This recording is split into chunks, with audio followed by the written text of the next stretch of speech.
Issue 107. After we see the freedom fighters impatient for Sonic to go while he's spending time with his little brother playing video games with him, Sonic calls Tails little buddy and asks to remind him that they need to fight a dragon for some reason. A commander in the military recommends termination of the dragon, while Sonic has to be woken up because he was sleeping through the boring meeting, as I expect from him. Fortunately, Sally is willing to agree to terminating the dragon right away instead of making a big deal about never killing a living creature.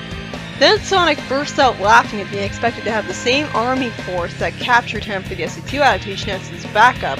I thought he'd be mad at them for capturing him, but instead he can't take them seriously because he humiliated them with his super speed, despite them still capturing him just fine. Sally nervously lies that where she comes from it's a customary sign of respect to laugh at one's allies, in a humorous moment where she's all relatably embarrassed. Fortunately for her, the president is gullible enough to buy it, and the most competent freedom fighters set out with Sigma Alpha 2 on an airship for Pyro Island, with the soldiers being too rude to let Sonic chat with them about action movies. That must have been an awkwardly silent ride. The soldiers fortunately insult them for being annoying, almost trying to start singing like it was a damn musical, and then realize that a few of their own have disappeared, probably because of the dragon. The soldiers want to search the perimeter instead of finding the dragon. Well, I guess that could cause them to find the dragon by accident, but still. And one of them tells Sonic to get lost with a slur against Mobians that proves there's still some Station Square humans that suck ass. Sonic surprisingly tells Bunny not to prove her loyalty to him by decking the racist in the mouth, which I guess is kind of good because one, it would have risked the soldiers turning on them or not helping them anymore, and two, she'd be using her super strength arm. And let's just say she already said that she doesn't know her own strengths. Tails and John is savvy enough to assume, correctly, that a dragon lives behind a waterfall, since there's always something behind a waterfall. And to everyone's surprise, Dulcie is here, and they all hug her saying they haven't seen her in ages. Shouldn't she have told them that this is where she usually lives? Like a long time ago? Sonic assumes that Dulcie knows the dragon who attacked Station Square, and rather than Dulcie being annoyed at Sonic assuming that all dragons know each other, he turns out to be right. And this evil dragon is Dulcie's friend, who paranoidly insists that these are her enemies, with her reacting as unhappily as she should to that. Sonic stands up to him, calling him a cold-blooded lug, and isn't told by him why he attacked the city.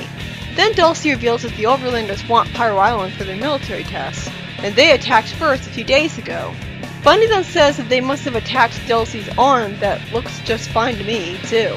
Although speaking of just fine, Bunny's new hairstyle certainly doesn't qualify. I wouldn't even picture her to have hair that could be fashioned to a hairstyle. Fortunately, the evil dragon gets shut up with a muzzle by the soldiers, but the soldiers think that Dulcie's evil too, even though they should have been able to hear from the conversation they were just having that she's Sonic's friend. How the hell did they just notice her? She was right beside the evil one. Fortunately, Sonic humiliates the idiot soldiers again by taking apart their guns in less than 3 seconds, and Sonic playfully teases them about not being prepared for that, and starts fighting the dragon after Dulcie gets smacked all the way to a waterfall and starts crying, which surprisingly makes me feel a little bad for her, getting smacked by her friend. But she still is out of place in the Sonic series. Somehow Bunny figures out that she was wrong about the Overlanders being the one who hurt Dulcie's arm. If she was incorrect about it, then why didn't Dulcie correct her right away? Instead, it turns out that, as I assumed from the beginning, I only second-guessed myself in Dulcie introducing him as her mate instead of boyfriend. Dulcie is in an abusive relationship, with Bunny saying the pretty sad line, "Why would you want to be with somebody who hurts you?" And that's why she didn't tell them what really happened at first. Well then, Bunny shows that she can actually be a caring person, saying the cliche things said to comfort Dulcie, including saying that she's beautiful, which is totally out of place because with Dulcie's very weird and not feminine at all design, she's clearly not beautiful. I feel sorry for her, but still. The soldiers across the river mentioned setting explosives, which caused some rubble to fall, and make the heroes all call out for Sonic and Zan the abusive dragon in a panic. And Tails says that the cave is sealed shut. After Bunny complains that it'd take hours to remove all those boulders, even with their super strength, Sonic spin dashes through the rubble, revealing that he wasn't hurt by the falling boulders or the explosion, probably because he spin dashed underground. Both Tails and Bunny hug an annoyingly ungrateful Sonic, thankful that he's alive, with Bunny proving her loyalty to him once again. So if she really doesn't want him to die, then how come she said she was willing to murder Sonic with a heat-seeking missile in issue 40 with absolutely no hesitation or remorse? I guess we'll have to see this kind of friendship moment happen between them a little more often first, but it's starting to look like she might actually care about him after all. Almost. Almost. I'm sorry, but that is still pretty hard to forgive for someone with so little interaction with Sonic. Anyways, Sonic shows sympathy to Dulcie about how she's sad that the evil dragon got what he deserved. At least he's being a good friend to her. In the next story, big surprise, the omnipotent Knuckles has managed to free everyone from the Twilight Cage. I like that when Leonda calls the people of Echidnapolis good citizens, she puts that in sarcastic quotes, proving that, like a well-written villain, she doesn't really think of herself as the bad guy. Dimitri says that Knuckles has proven himself to be more powerful than he was in his Enerjack persona. After Leonda advises killing Knuckles, Dimitri shows paranoia over the possibility that Knuckles is so powerful that he heard what Leonda was saying from all the way down on the floating island. Although that does make sense, he heard Tober. Leonda says she's willing to take that risk and wants to find a pawn on the camera footage that's pathetically monochrome for the advanced Dark Legion.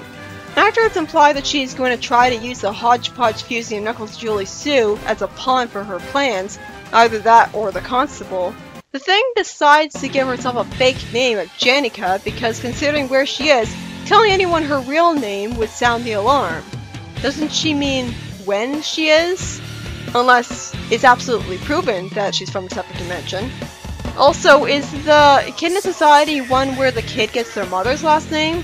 If not, then her last name wouldn't be Sue, it would be the Echidna.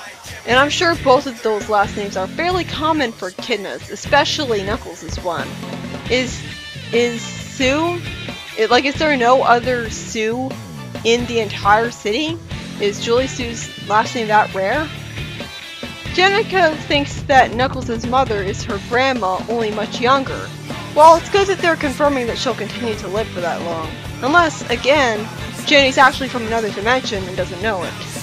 I mean, there's so many different parallel dimensions that have been shown, like literally hundreds of them. Meanwhile, Vector snorks amusingly at Mighty about his Captain Obvious remarks that they're back on the island, saying, "Really, Mighty? What gave you the first clue?"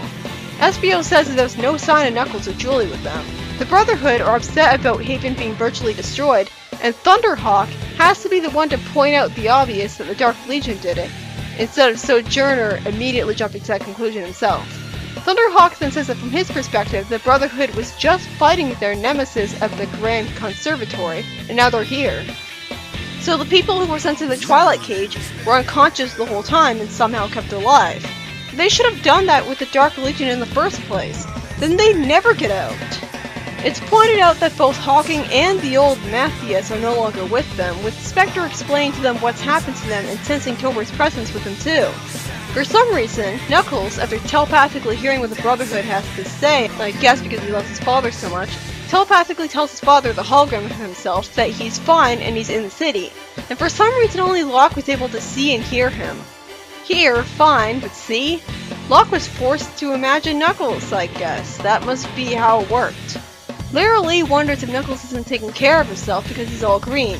As if echidnas turning green and glowing when they're sick is commonplace or something.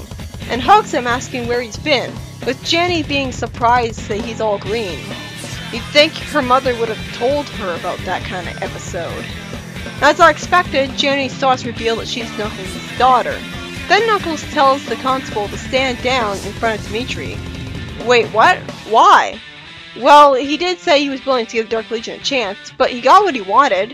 He saved Echidnapolis.